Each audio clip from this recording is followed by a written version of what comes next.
पूर्वक स्वागत करतो। मी बहुजन मुक्ती पार्टीचा प्रदेश अध्यक्ष आहे आणि उद्या जे बहुजन मुक्ती पार्टीचं राज्य अधिवेशन पद्मावती ते साहित्य सम्राट लोकशाहीर अण्णाभाऊ साठे या सभागृहामध्ये होत आहे।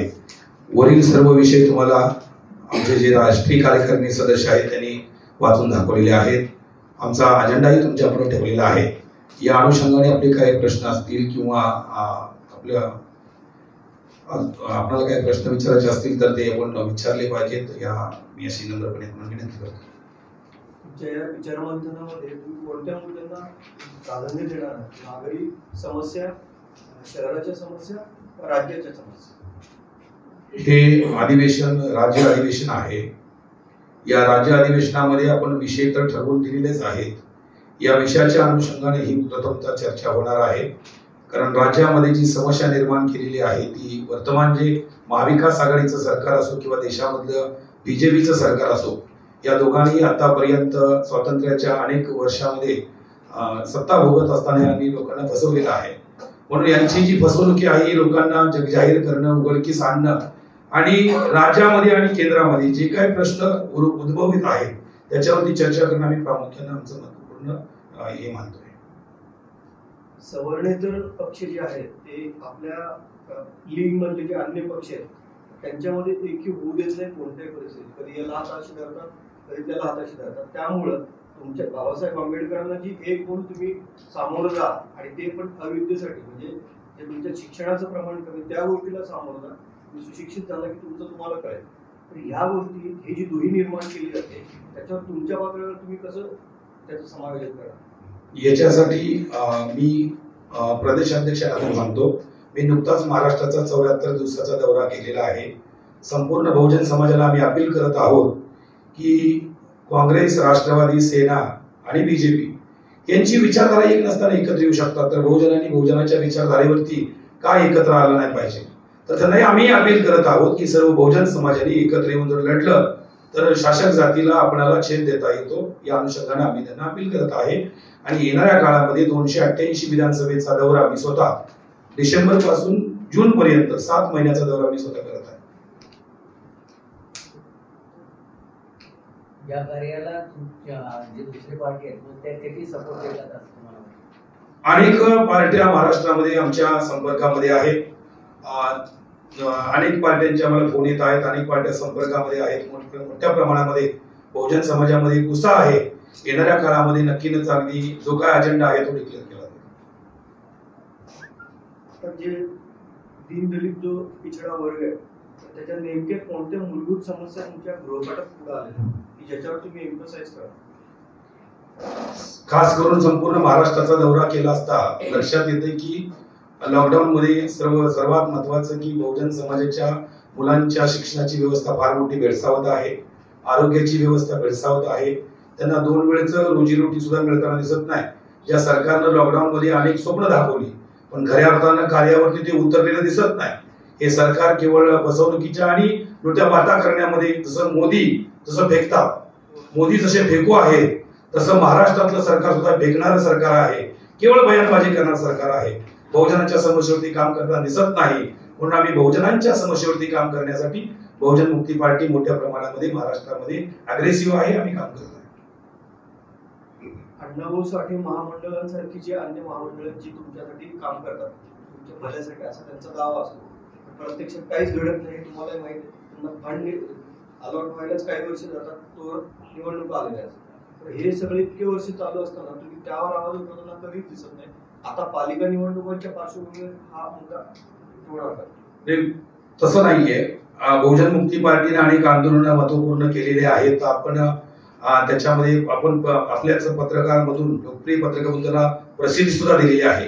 काही बांधवांनी दिलेली नाही, त्यांनाही माझी विनंती आहे की आपल्याला सद्बुद्धी हो, कारण आम्ही जे आंदोलन करत आहे ती आंदोलन सर्वसामान्यांच्या हितासाठी, कष्टकऱ्यांच्या हितासाठी, गोरगरिबांच्या हितासाठी आंदोलन आमची होत आहेत आणि त्या आंदोलनाकडे पत्रकार बांधव काही डोळेझाक करतात। माझी विनंती आहे आपण लोकशाहीचे स्वतः खांब आहात, कोणताही भेदभाव न करता बहुजन मुक्ती पार्टी जे आंदोलन करत आहे, अनेक मुद्द्यावरती आम्ही आंदोलन केली, लॉकडाऊन मध्ये सुद्धा आंदोलन केली, घरामध्ये राहून आम्ही आंदोलन केली। जगामधली पहिली अशी पार्टी बहुजन मुक्ती पार्टी घरामध्ये राहून सुद्धा या सरकारला मजबूर करता येतं हे दाखवून देणारी पार्टी आहे। आणि या पार्टीने फार मोठी आंदोलनं केलेली आहेत. फक्त ती आपण त्याला आपल्या लोकप्रिय पत्रकामधून काही लोकांनी दिली, काही लोकांनी दिलेली नाही, एवढंच.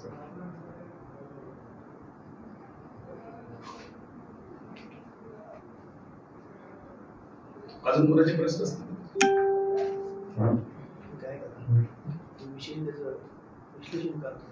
साथियो, आपण जो विषय ठेवलेला आहे, वर्तमान केंद्र आणि राज्य सरकारचं शेतकरी विरोधी धोरण म्हणजे भारतीय शेतीची आणि शेतकऱ्यांची मृत्यूघंटा आहे. आपण बघत आहे की देशामध्ये नरेंद्र मोदींनी 1 वर्षानंतर हा कायदा काल मागे घेतल्याचं हे केलेलं आहे, परंतु त्याला समोर युपीचं इलेक्शन असेल, पंजाबचं इलेक्शन असेल, इलेक्शन समोर ठेवून घेतलेली एक पाऊल मागे घेतलेलं हे एक षडयंत्रच आहे. ज्या नरेंद्र मोदीच्या काळामध्ये किंवा बीजेपीच्या काळामध्ये 600 शेतकरी आत्महत्या करतात आणि 600 शेतकरी म्हणजे ही आत्महत्या नाही, तर सरकारनं जाणून बुजून त्यांना अगदी न्याय न दिल्यामुळे त्यांची तिथे जीव गेलेला आहे, तर ते शहीद झालेले आहेत. या शहीदांचा सुद्धा त्यांनी अपमान केलेला आहे. त्यांना तारा ठोकल्या गेल्या, खिळे ठोकले गेले, पुढे येऊन देण्यासाठी त्यांना आतंकवादी म्हटलं गेलं, नक्षलवादी म्हटलं गेलं. हे सरकार जे आहे शेतकऱ्यांच्या विरोधी काम करत आहे. तसं महाराष्ट्राचे सरकार आहे. उदाहरणार्थ शेतकऱ्यांचं जे लाईट बिल आहे मोठ्या प्रमाणामध्ये वाढ दिली जाते, परंतु खऱ्या अर्थानं शेतकऱ्यांना जी वीज आहे ती वीज पुरवली जात नाही, आणि जी वीज पुरवली ती रात्रीच्या वेळेला पुरवली जाते आणि कंपन्यांना मात्र दिवसा पुरवली जाते. खरं तर शेतकरी हा गावखेड्याचा शेतकरी आहे, त्याच्याकडे लाईटीची व्यवस्था नसते आणि एवढ्या रात्रीच्या अंधारामध्ये तो आपलं दारं धरण्यासाठी, पाणी देण्यासाठी कसं काय जाऊ शकणार आहे. म्हणून या सरकारला जाग येण्यासाठी हा विषय लावलेला आहे. या सरकारला जाग येणार नसेल तर बहुजन समाजामध्ये जाऊनची चर्चा केली पाहिजे असं बहुजन मुक्ती पार्टीला वाटलं म्हणून हा विषय लावलाय. दुसरा विषय आम्ही जो लावलाय 52% ओबीसीची जाती न्याय जनगणना नाकारणे म्हणजे 52% ओबीसीच्या राजकीय भागीदारीला नकार देणे. साथियो, 1931 पासून या देशामध्ये ओबीसीची जाती न्याय जनगणना रोखण्यात आलेली आहे. आम्ही ज्या इंग्रजांना विदेशी म्हणतो ते इंग्रज सुद्धा आम्हाला मोजायचे, परंतु ज्यांना आम्ही आमच्या देशाचे म्हणतो ते मात्र आम्हाला मोजायला तयार नाही. म्हणून साथियो, ज्या या देशामध्ये झाडाची जनगणना होते, झुडपाची जनगणना होते, दर्या खोऱ्याची जनगणना होते, नदी नाल्याची जनगणना होते, एवढंच काय डुकराची जनगणना होते, गाढवाची जनगणना होते, नदी नाल्याची जनगणना होते, हिजड्याची जनगणना होते, पण पिछड्याची होत नाही. ही खंत आहे. या देशामध्ये पिछडे किती मोजले गेले पाहिजे त्यांच्या भागीदारीप्रमाणे, कारण भारतीय संविधान सांगतं लोकसंख्येच्या प्रमाणात रिअल रिप्रेझेंटेटिव्ह असलं पाहिजे.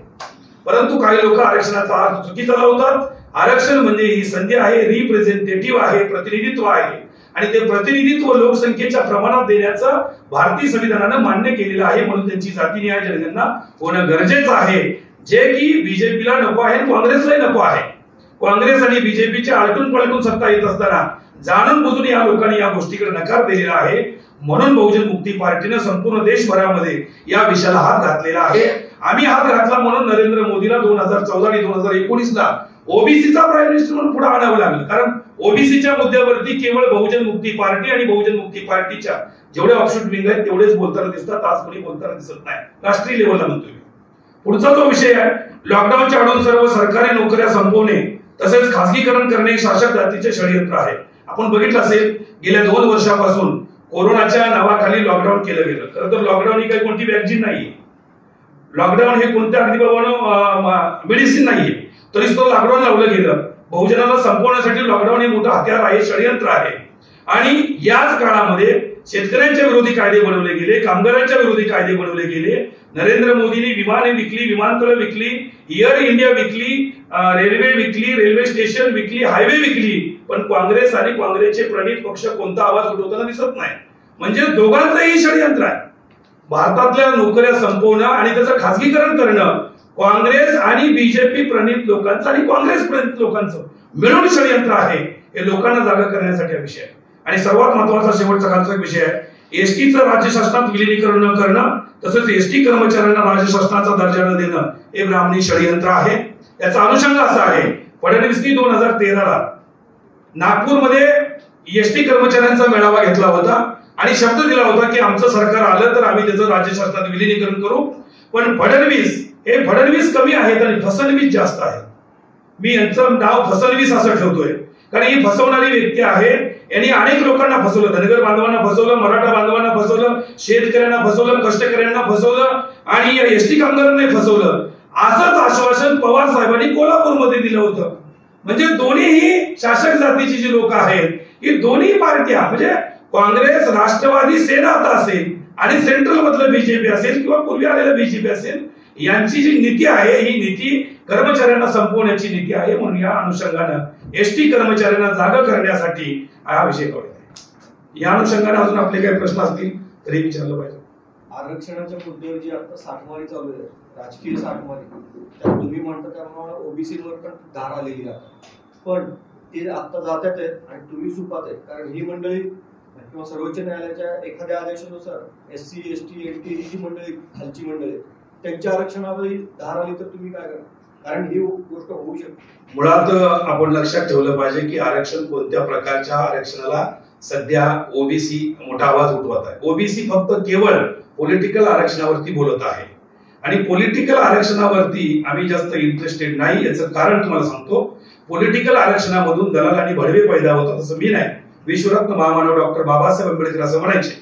परंतु एज्युकेशन आरक्षण आणि सर्व्हिस मधलं जे रिझर्वेशन आहे हे भारतीय घटनेच्या फंडामेंटल राईट मध्ये आहे. आपण बघितलं पाहिजे कलम नंबर 14 ते कलम 14 ते 16 पर्यंत हे जे 3 कलम आहेत ते फंडामेंटल राईट मध्ये आहेत आणि पॉलिटिकल रिझर्वेशन कलम 330 आणि 332 मध्ये आहे. आणि 330 आणि 332 काय फंडामेंटल राईट नाहीये. आम्ही फंडामेंटल राईट साठी झगडणारी लोक आहोत.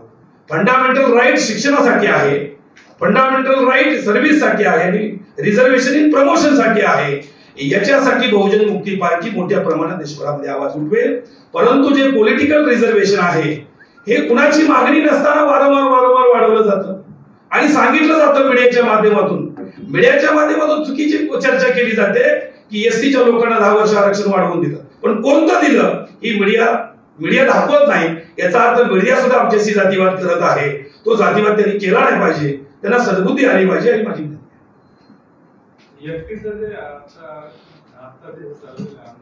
एसटीचं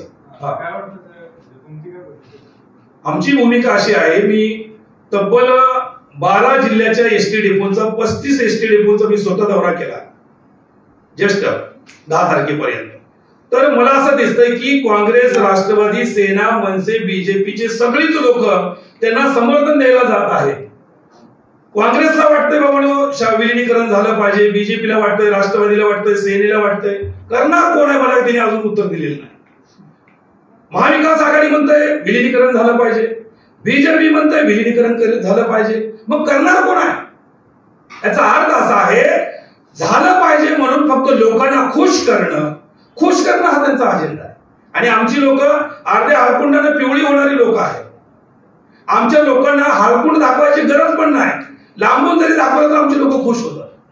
म्हणून हा खुश करण्याचा मुद्दा आहे. आमची भूमिका अशी आहे की ही दोन्ही लोक फसवणार आहेत. या दोन्ही लोकांनी जर शब्द दिला होता तर त्या शब्दाला त्यांनी खरं उतरायला पाहिजे असं मला वाटतंय. आणि ते जर असं म्हणत असतील की हा मुद्दा न्यायप्रविष्ट आहे, तर कोणताही मुद्दा न्यायप्रविष्ट जरी असेल तर तो विधानसभेमध्ये ठराव घेऊन काय करता येतो, कोणताही मुद्दा पारित करता येतो, कोणताही मुद्दा डिनाई करता येतो. आता आपल्याला तुम्हाला तुमच्या सगळ्या पत्रकारांना सांगायची गरज.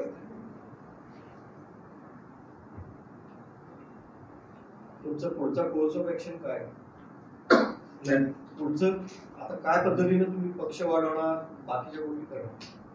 आम्ही sir SC ST OBC NT DNT VJNT MBC SBC आणि मायनॉरिटी या समस्त 85% बंधू भगिनींना आम्ही सतत जागृत करत आहे गेले 43 वर्ष नॉन स्टॉप. आणि यांच्यावरती अन्याय अत्याचार जो केला जात आहे तो शासक जातीकडून केला जात आहे. म्हणून आम्ही यांना सांगतोय की तुमच्यावरती अन्याय होतोय, अत्याचार होतोय, बलात्कार होतोय. तुम्ही न्याय मागण्यासाठी कलेक्टर ऑफिस वरती जाता, तुम्हाला न्याय मिळत नाही, तुमची खुलेआम पिटाई होते, तुम्ही अनेक मोर्चे काढता, आंदोलन करता, तुम्हाला न्याय मिळत नाही. त्याचं कारण असं आहे तुम्ही शासक वर्ग नाही. म्हणून बाबासाहेब आंबेडकरांचं कोटेशन आम्ही टाकले वरती, जा तुमच्या घराच्या भिंतीवरती लिहून ठेवा की तुम्हाला या देशाची शासक करती जमात बनायची आहे. जोपर्यंत आम्ही शासन करती जमात बनणार नाही तोपर्यंत आमच्यावरचा अन्याय अत्याचार संपणार नाही. हे बहुजन समाजाला सांगण्यासाठी जे काही कष्ट घ्यावं लागेल ते बहुजन मुक्ती पार्टी आणि त्याचे कार्यकर्ते, राज्य कार्यकर्ते, जिल्हा कार्यकर्ते, तालुका कार्यकर्ते, राष्ट्रीय कार्यकर्ते आणि आमच्या 89 ऑफशूट विंग आहेत त्या सगळे प्रयत्न करतात. आरक्षणाचा लाभ घेऊन जी मंडळी तुमची सत्तास्थानी केलेली आहे ती मंडळी त्यांचं काम नीट करत नाही, त्यांना तुम्ही जाब विचारताना कधी दिसला नाही. मुळात असं आहे, जी मंडळी राजकीय आरक्षणाचा लाभ घेऊन गेली, आम्ही तुम्हाला आता सांगितलं, राजकीय आरक्षणामधून दलाल आणि भडवे पैदा होतात, जे समाजाची भाषा कमी आणि पक्षाची भाषा जास्त बोलतात.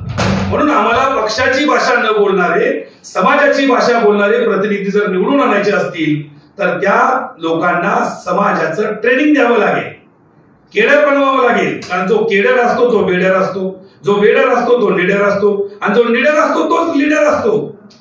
हे केडर नाहीयेत, बेडर नाहीयेत, निडर नाहीत, मग लीडर असण्याचे काय नाही. यांना व्यवस्थेनं लॅडर बनवलेला आहे, त्यामुळे ते आवाज उठवू शकत नाही. आवाज उठवला तर उद्या त्यांना तिकीट मिळणार नाही, ही त्यांना भीती आहे. बरं, आम्ही त्यांना जरी बोललो तर त्यांच्या हातात पावर नाहीये. ती पोझिशन वाली लोक आहेत, आणि ज्यांच्याकडे पोझिशन असते ते काहीच करू शकत नाही. म्हणून आम्ही पॉवर मध्ये आणण्यासाठी आम्ही समाजाला प्रयत्न करत आहोत. हे झालं राजकारणाची गोष्ट. पण नोकरशाहीतला आरक्षणाचा लाभ घेऊन जी मंडळी मोठमोठे पद सांभाळत आहेत, ती मंडळी आपल्या सर्वसामान्य आपल्या मंडळींचं काम करताना दिसत नाही.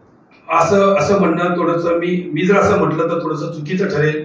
कारण आमच्याकडे बहुजन मुक्ती पार्टीच्या अशा अनेक ऑफशूट विंग आहेत, ज्याच्यामध्ये लाखो लोक कर्मचारी वर्ग आहेत मोठ्या प्रमाणामध्ये, आणि मोठ्या प्रमाणामध्ये तो समाजासाठी साथ सोय करत आहे.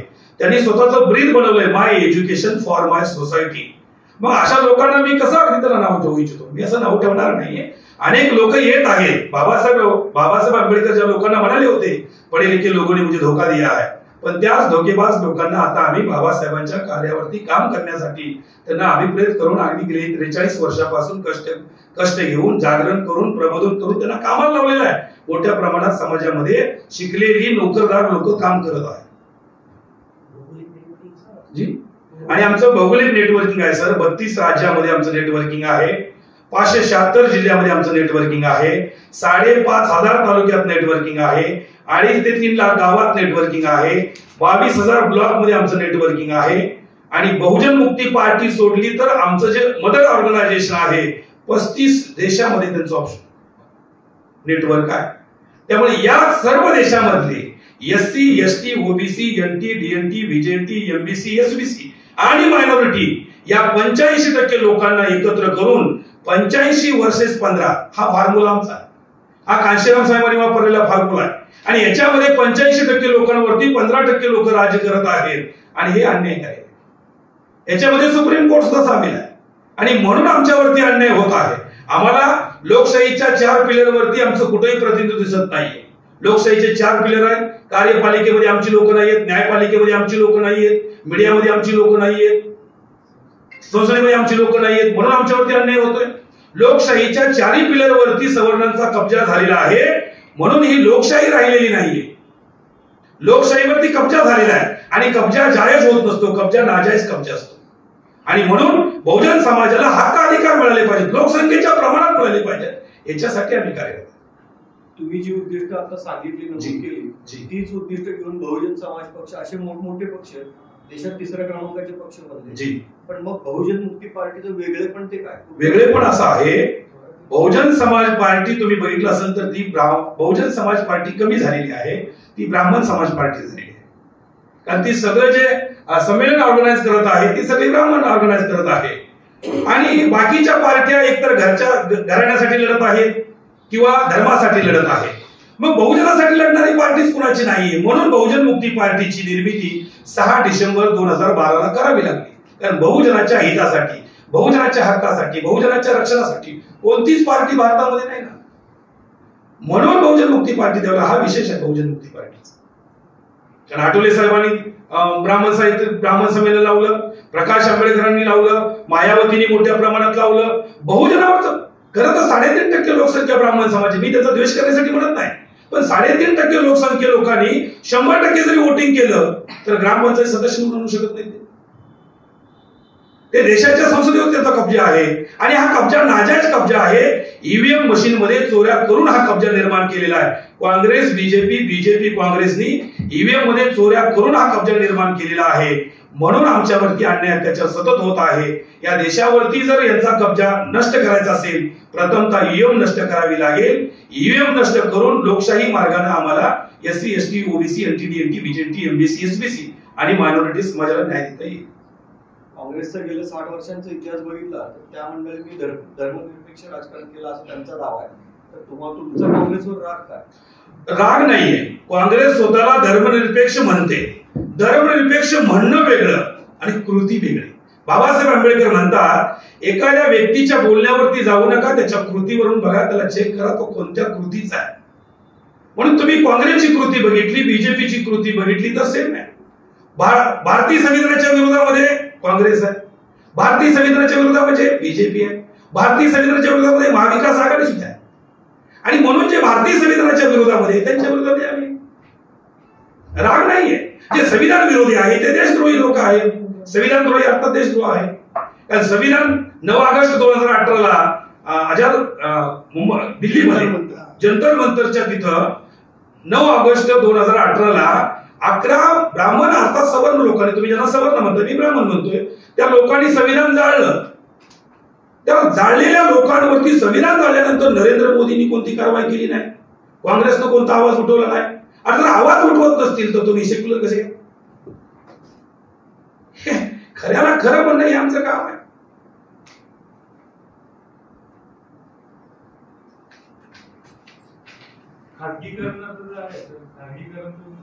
जी सर बोला.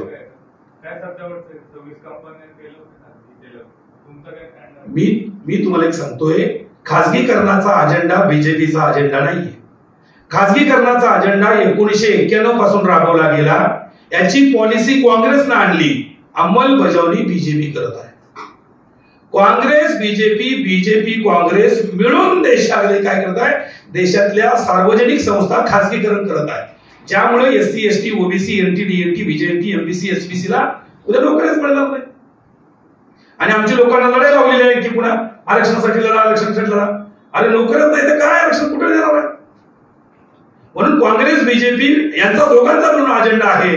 कम्युनिस्ट त्यात सामील आहे, महाविकास आघाडी एक छोटा आहे, तेही त्यांना सपोर्ट आहे. काँग्रेसने बँकांचं हे केलं होतं, एकत्रीकरण केलं होतं, तर त्यांनी वेगळं केलं होतं. काय म्हणजे 67 ला इंदिरा गांधींनी सरकारीकरण केलं होतं बँकांचं. आता बरेच बँका प्रायव्हेट खासगीकरणाचा फॉर्म्युला 91चा आहे. 91 ला त्यांनी जाणीवपूर्वक ठरवलं की प्रत्येक शासकीय संस्थेचं खासगीकरण करायचं. हा फॉर्म्युला कोणी ठरवला? काँग्रेसने ठरवला. अजेंडा त्याच्यावरती मोठ्या प्रमाणात काम मोदी करत आहे. तुम्ही बघितलं, मी आता सांगितलं तुम्हाला, रेल्वे विकली, बँका विकल्या, विमानं विकली, हे खासगीकरणाचाच बाब आहे ना. म्हणजे काँग्रेसची पॉलिसी आणि बीजेपीची पॉलिसी समान पॉलिसी आहे. आणि ही पॉलिसी ईव्हीएम वरती कब्जा केल्यामुळे त्यांची ती पॉलिसी ती राबवत आहे. ईव्हीएम मधून चोऱ्या करून सत्तेवरती जाऊन ती पॉलिसी राबवत आहे. आणि म्हणून चोर लोक सत्तेवरती बसल्यामुळे देश आज भारत डबघाईला आलेला आहे. इंग्रजांच्या काळामध्ये सुद्धा एक वेळ अशी होती सर, मी तुम्हाला सांगतो, याच्यानंतर तुमचा काय प्रश्न असेल विचारा. इंग्रजांच्या काळामध्ये भूकमरी हा शब्द नव्हता, होता कुपोषण नावाचा शब्द होता. परंतु काँग्रेस आणि बीजेपीच्या काळामध्ये मोठ्या प्रमाणात भूकमरी आणि कुपोषण वाढले. हे कशामुळे वाढलं? आमच्या लोकांच्या हाताला रोजगार नाहीये, शिक्षण नाहीये, आरोग्य व्यवस्थित नाहीये, म्हणून हे चाललेलं आहे. आणि हे जाणीवपूर्वक चालू केलेला आहे. आणि या षडयंत्रामध्ये काँग्रेस तेवढीच सामील आहे, बीजेपी आहे आणि कम्युनिस्ट सुद्धा आहे. आणि हे जाणीवपूर्वक त्यांचं काम चालू आहे. आणि हा जो कब्जा त्यांनी निर्माण केलेला आहे तो पुन्हा मी सांगतोय, ईव्हीएम मध्ये चोऱ्या करून केल्यामुळे त्यांना तुमच्या मताची गरज वाटत नाही, भीती वाटत नाही. कोणताही कायदा बदलताना, खासगीकरण करताना त्यांना भीती राहिली नाही.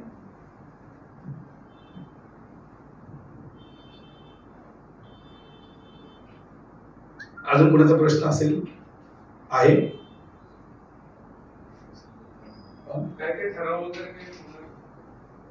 सर? हे वरचे जे आहेत ते तो तर ठराव सर्व आहेतच. आम्ही अजून एक ठराव घेण्याच्या तयारीत आहोत. भारतामध्ये जबरदस्तीनं वॅक्सिनीकरण करण्याचं एक षडयंत्र चालू आहे. आमचा वॅक्सिनीला विरोध नाही, पण जबरदस्तीला मात्र विरोध आहे. कारण सुप्रीम कोर्ट म्हणतंय की वॅक्सिन कंपल्सरी करता येत नाही. ही कशी आहे? ऐच्छिक बाब आहे. 4 कोर्टाचा निकाल आहे, हायकोर्टाचा. 4 हायकोर्टाचा निकाल आणि सुप्रीम कोर्टाचा निकाल महाराष्ट्र सरकार, महाराष्ट्रातलं प्रशासन आणि देशातलं प्रशासन आणि देशातलं सरकार मानत दिसत नाही. याचा अर्थ असा आहे की बाबा 5 टप्प्यामध्ये आंदोलन करण्याच्या तयारीत आहे. त्यावेळेची रणनीती जी काय असणार आहे पत्रकार परिषदेत घेऊन आम्ही डिक्लेअर करू. नोकरीमध्ये आणि शिक्षणामध्ये पण वॅक्सिनेशन कंपल्सरी करतात. त्याच्यासाठी तुम्ही सांगा हे जे कंपल्सरी चालू आहे आम्हाला शासन जबरदस्ती करून अन्न देत नाही, जबरदस्तीनं राशन देत नाही, जबरदस्तीनं शिक्षण देत नाही, जबरदस्तीनं आम्हाला डॉक्टर करत नाही, इंजिनियर करत नाही, वकील करत नाही, जबरदस्तीनं इंजेक्शन का देतोय? जिथं जबरदस्ती असते तिथं संशय वाढतो. ज्यावेळेला तुमच्या समाजासमोर रोजगाराची भीषण समस्या आहे, रोजचं जेवण जेवता येत नाही अशी परिस्थिती आहे, त्यावेळेला हे वॅक्सिन बिक्सिनचा विषय एकदमच नथिंग आहे. आता पत्रकार बांधव सांगतात मी करतो, तुमचा अभिनंदन करतोय, तुम्ही का एवढं स्पष्ट बोलताय. वॅक्सिनेशनचे काही साईड इफेक्ट आहेत ते माझ्या मुलं नाही आणत, तर डेथ झालेले. म्हणजे तुम्ही लोकांनी मांडलं पाहिजे ना. तुम्ही वनवेज लावताय फक्त, टीव्हीला एक वनवेज दिसतंय, पेपरला मी वनवेज कोरोना आला कोरोना आला कोरोना आला आला आला आला. नाही पण काही डेथ झालं नाही पण तेव्हाच नाही ज्या डेथ झाल्या कोरोनानं झालेला तर तुमच्याकडे काय डाटा आहे का? केवळ कोरोनामुळे झालेला, काय बीपीमुळे झाल्या, काय शुगरमुळे झाल्या, हार्ट अटॅकने झाल्या, केवळ कोरोनामुळे झालेल्या किती डाटा आहे तुमच्याकडे? आम्ही माहितीच्या अधिकारी खाली मागितला 0.001%. 0.001% जर डेथ होत असतील, हे डेथ तर वर्षाला 3 लाख लोक असेच मरतायत, ऍक्सिडेंट मध्ये मरतायत, वेगवेगळ्या रोगाने मरतायत. कोरोना याच्या अगोदर लोक मरतच होती आणि सगळे रोग गायब झाले का? मग ते केवळ त्याला कोरोना कोरोना कोरोना असं तुम्ही नाव दिलेलं आहे. कुठलाही माणूस कशाने गेला तर कोरोनाने गेला. त्याच्यामध्ये आम्हाला संशय वाटतो आणि जबरदस्तीला आमचा विरोध आहे. वॅक्सिनला आमचा बिलकुल विरोध नाही, पण जबरदस्तीला विरोध आहे. त्या जबरदस्तीच्या विरोधामध्ये सुद्धा आम्ही लवकरच मोठी व्यापक भूमिका बहुजन मुक्ती पार्टी घेत आहे. धन्यवाद.